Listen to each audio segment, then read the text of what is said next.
Assalamualaikum warahmatullahi wabarakatuh. Salam sejahtera untuk kita semua. Izin memperkenalkan diri. Nama saya Agung Yuda Pratama, mahasiswa Politeknik Pembangunan Pertanian Medan, jurusan Perkebunan, program studi Penyuluhan Perkebunan Presisi. Saat ini saya sedang melaksanakan program Merdeka Belajar Kampus Merdeka di Kebun Plasma KUD Desa Belilik, Kecamatan Namang, Kabupaten Bangka Tengah, Provinsi Kepulauan Bangka Belitung. Pada video kali ini saya akan menjelaskan sedikit tentang teknik pemanenan pada tanaman kelapa sawit untuk capaian mata kuliah Teknologi Produksi Pasca Panen. Untuk lebih lengkapnya, simak video berikut ini. Kebun Plasma KUD Desa Belilik terletak di Kecamatan Namang, Kabupaten Bangka Tengah, Provinsi Kepulauan Bangka Belitung. Kebun plasma ini adalah kebun yang dibangun dan dikembangkan oleh perusahaan perkebunan PT Putra Bangka Tani dan dikelola langsung oleh Badan Usaha Milik Desa Pemerintahan Desa Belilik. Tanaman kelapa sawit dengan nama latin Aelaeis guineensis Jack merupakan salah satu tanaman perkebunan yang paling penting di Indonesia. Tanaman kelapa sawit dapat menghasilkan minyak kelapa sawit.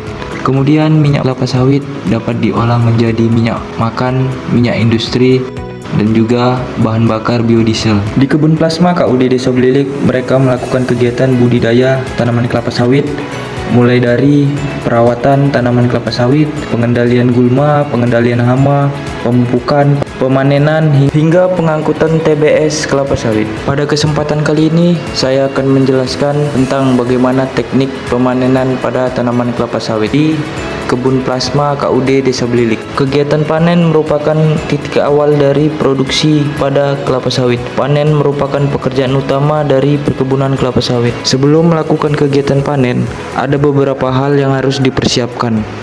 Yang pertama, persiapan panen.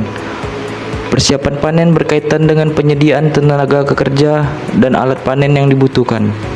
Dalam kegiatan persiapan panen itu meliputi taksasi panen kelapa sawit atau perhitungan angka kerapatan panen, menghitung tenaga kerja, menghitung armada pengangkutan kelapa sawit. Yang kedua yaitu kriteria panen. Warna buah kelapa sawit yang matang akan berwarna orange atau merah gelap yang menjadi indikator buah yang layak panen. Yang ketiga, waktu panen. Untuk waktu pemanenan, pengambilan TBS dilakukan pada pagi hari dikarenakan buah kelapa sawit yang dipanen harus segera diangkut ke PKS. Yang keempat, teknik pemanenan. Untuk teknik atau cara panen buah kelapa sawit yang dilakukan di KUD Belilik adalah dengan ancak giring, yaitu sistem di mana pemanen dapat berpindah ke ancak berikutnya setelah suatu ancak selesai dipanen. Untuk cara pemanenan yaitu dengan cara memotong tandan buah segar atau TBS dan memotong pelepah daun yang menghalangi proses pemotongan TBS. Kriteria atau standar panen yang digunakan yaitu songgoh 2 atau tersisa 2 pelepah di bawah tandan atau buah kelapa sawit di atasnya. Untuk alat panen yang digunakan masih tradisional, yaitu menggunakan dodos atau egrek. Dodos pada umumnya digunakan untuk pohon kelapa sawit dengan ketinggian 2-5 meter, sedangkan egrek untuk pohon kelapa sawit dengan ketinggian 5 meter atau lebih.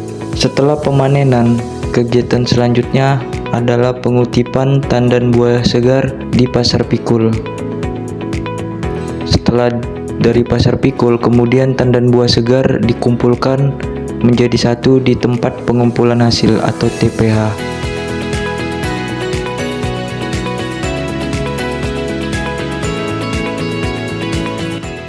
Setelah TBS dikumpulkan di TPH atau tempat pengumpulan hasil, selanjutnya TBS diangkut ke pabrik kelapa sawit menggunakan truk.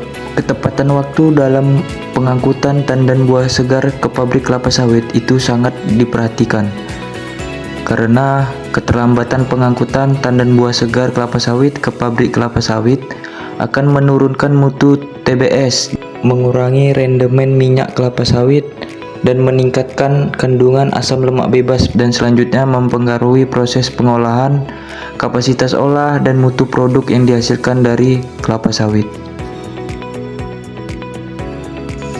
Demikianlah video kali ini.